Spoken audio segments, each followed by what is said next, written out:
Hey guys, Meow It's Cat here, and today I'm going to be reading a couple stories. They're going to be a Yandere Todoroki and a Midoryia, and these stories are by elinahelix on Wattpad, so go and check them out. And as far as this being called part 1, there's going to be a total of 3 parts, of course with different characters, but make sure you stay tuned to find out who they are, and enjoy the stories.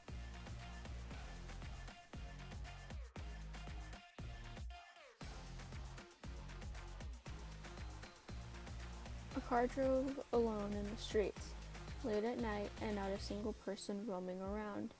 Unlike the mornings where it was busy and noisy, it was tranquil and eerily quiet. It was a full moon day, dull lights shoved upon the buildings and skies a darkest shade of blue. You had laid your head on the front seat of the car, seemingly unconscious, your eyelids shut and your face peaceful. But the truth was, whatever was going on was heinous. You were awake, pretending to be deep in slumber. You stayed still, daring not to move a single inch. You solely depended on your hearing to guide your way out of this hopeless situation, understanding what you're going through. Ah, your kidnapper dreamingly sighed to himself while handling the steering wheel. He was utterly oblivious to the conscious girl who tuned in to his every words. "We're finally together," a breathy voice said, his voice crackling with extreme glee. It was like he was breathing so heavily. "I've waited for so long. I'm so glad I finally decided to take you home." For a moment you tensed up, but swiftly calmed down. You weren't awake and you shouldn't act the way you were. But the way he said it sounded like he knew you were wide awake. Composing your intensifying breathing, you reassured yourself whoever your kidnapper was absolutely delusional. The streetlights fell on your closed eyelids, and it almost made you blink from the sudden brightness. Unnoticeably gulping, you continued to pretend. "God, you're so beautiful. I always wanted to be with you, and now it's finally coming true." You forced back the tears gathering inside your eyes, controlling your lips from trembling, your tranquil facade slowly crumbling. Mildly moving your leg, you pretended to turn over in your sleep, releasing a soft groan. Your kidnapper did not suspect a thing, too lost in his fantasies. He reacted to your action with a chuckle, imagining him staring at you. You liked the peaceful sound of the car and the moderate temperature in the space, but if it weren't for the unsettling scenario, you would have been fast asleep. Since you had moved your face away from the eye shot of your kidnapper, you opened your eyes, looking at the reflection on the window. Immediately, your heart dropped. It was Deku. You couldn't believe your eyes for a whole second, and you were certain you weren't dreaming any of this. Quickly closing your eyes again, your heart pounding at your chest, you prayed you were just imagining things. But once you opened them again, you were sure it was him. Heroes aren't supposed to kidnap people, they help citizens. Holding back a cry, you shut your trembling lips, not prepared to give any hints to your kidnapper, but your hand shivered and you couldn't stop it. Your thoughts running wild from terror, you demanded yourself to think of something, anything. You couldn't jump out of the functioning vehicle. Even if you did, there was no guarantee you would be able to escape. Worst of all, he could easily catch up to you. You basically didn't know what to do. Your anxiety didn't help, and you knew of nothing to do in these kind of situations. Even if you yelled for help, you doubt anyone could hear you. It was far too late in the night. Left with no choice but to be patient, you tried to relax your fearsome notions. All of a sudden, your kidnapper laughed gleefully, his voice sounding so deep yet so breathless. I wonder how many children you want to have." Your blood ran cold, your body temperature steadily lowering. You stopped yourself from clenching your hand tight. The delusion of this man scared you. Ding, your breathing to remain slow and steady was getting harder by each passing moment. Abruptly, his warm hands touched yours, gently clenching it. You could feel him smiling at you. You had to ease yourself from shrieking in absolute fright, your heartbeat ulcerating. Your hands are so small compared to mine. God, you're so cute when you're asleep. Feeling one of his hands hold onto your cheek, you nearly jolted back in your seat. His touch lingered even though you tried so hard to dismiss it. Ah, I can't wait for us to reach home, he excitedly said, returning back to focusing on the road. You sighed in relief, but the thought of reaching the place he called home made you dread even more. Irregular breathing carried on, thinking of ways you could escape or lessening. Each with serious outcomes, and some with nothing but failure. You genuinely regretted not searching this type of situation up. As you thought on and on, the car halts. Having your eyes closed didn't give you an upper hand. Hearing the door open, you quickly sat up, opening the door and bolted down the dark pathway. Hey, come back here, listener! You could hear him shout at you, but you didn't care to listen. You just needed to escape so desperately. You didn't want to know what would happen if he succeeded in taking you captive. For a good amount of time, you ran, stopping only to catch your breath. Your lungs were burning with frigidity, and your body was so numb from the cold breeze blowing at you. Before you could start to run again, a hand grabbed your waist aggressively, pulling you back to their chest. You squirmed, frantically moving your arms to release yourself, but the clutch he had on you was unyielding.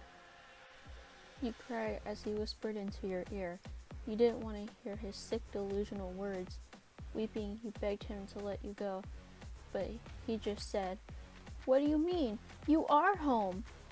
Dragging you while you screamed and pleaded at him to let you go, he clamped his palm over your mouth, muffling your cries.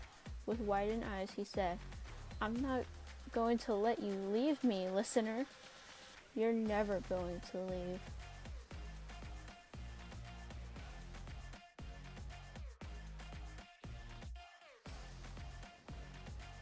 You always thought that Todoroki was quiet and unbothered. He had always seemed so calm and uninterested in anything but a few certain things. Of course, you didn't have the guts to go and have a nice conversation with him. You even feared you would even be able to start a good conversation. But you remained quite curious about him. Not only you, but your other classmates as well. You didn't have a reason out why. His whole appearance was intimidating, and he was very attractive. Plus he has such an amazing quirk, no doubt he was feared and admired at the same time. And bonus, he was also the top second hero's son. Your eyes closed for a brief moment, lifting them up again and blinking numerous times to wash away the sudden drowsiness. Letting out a yawn, you blinked once more to clear your vision, but to no avail. You still felt tired and sleepy. Morning classes were always like this. You would either feel sleepy or just too lost in thoughts to focus your full attention on the present topics. Boringly glaring at the explanation written at the board, you noted down some and left the rest for later. I knew I shouldn't have stayed up at night watching those dramas. Now I feel so tired I want to pass out. You thought to yourself, setting down your pen and yawning the second time, slightly widening your eyes to stay conscious. Time went by terribly slow to your dismay, and once it was finally break time, you were too worn out to stand and walk. Without much of thinking, you knew you were half asleep already. The class was empty except for the passed out girl and maybe someone else, and it was silent the whole time. But how would the unconscious girl know that someone was secretly watching her? Well, she wouldn't. If she were, she would definitely feel the stare directly towards her. You could have swore his stare was so unnerving. Once you noticed his staring, to not look at him again was hard, because you wanted to know if he was still looking at you. Dropping your lunch onto the table, you tried to stay busy yourself with it. But that was just not possible. You were certain the day before that Todoroki wasn't so interested in you, even anyone you dared to say. So seeing how Todoroki showed any acknowledgement towards you was quite surprising, at the same time, terrifying. Taking a quick glimpse towards him, you swiftly turned back. He was still staring at you. Was he expecting you to do something for him?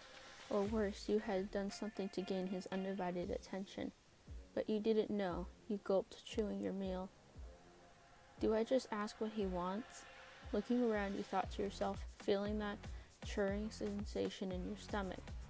Furrowing your eyebrows, you glanced down, breathing out a sigh. You were in the library picking out some books and suddenly bumped into Todoroki around the corner. You gasped, your nerves abnormally active from scaring the living hell out of yourself. Glaring at him, you yelled, "What are you doing here? You nearly gave me a heart attack," you say, stepping backwards. Todoroki just stared at you, not saying a word. Literally, he just stood there with an empty facial expression. Narrowing your eyes, you waited for a response, but none came your way. Seeing you weren't gaining anywhere from this conversation, you retreated, keeping the incident at the back of your head. Yawning momentarily, water filling your eyes, you blinked numerous times, clearing your watery vision. Pivoting yourself backwards, you noticed Todoroki, still lost in his daydream. Man, this guy is persistent. Currently, you found yourself in a very, very bad situation. At least it was to you. Gazing up at his two colored orbs, your heart pounding inside your chest, face warm, your mind seeking not to help you out. So, yeah. Gonna move back? I have to go, you said, your voice timid and small. Where? He replied, his stare intensifying. What? I don't even have to tell you. Why are you asking me? With a slightly annoyed tone, you said. He leaned in close to your face, his breath fanning at your warm cheeks. Moving back your head, you nervously smiled, grabbing his shoulder and pushing them back. Okay, I have to go, escaping from the tiniest specks you could manage to make. You made a run for the exit, just to find yourself glued to the ground by ice. Throwing your glance towards him, the tension in the room making itself visible. What's wrong with you? Let me out of this, you struggled, but it was useless. How could you just break out of his stony ice? Approaching your figure, he glares at your terrified eyes from the corner of his eyes. You're not going to leave so soon.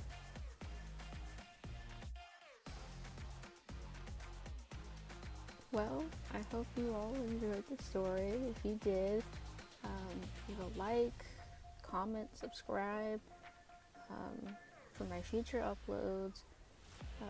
Comment some suggestions you would like to see on the channel, or even some things that I can maybe improve on. And yeah, it would be greatly appreciated. And I will see you all later.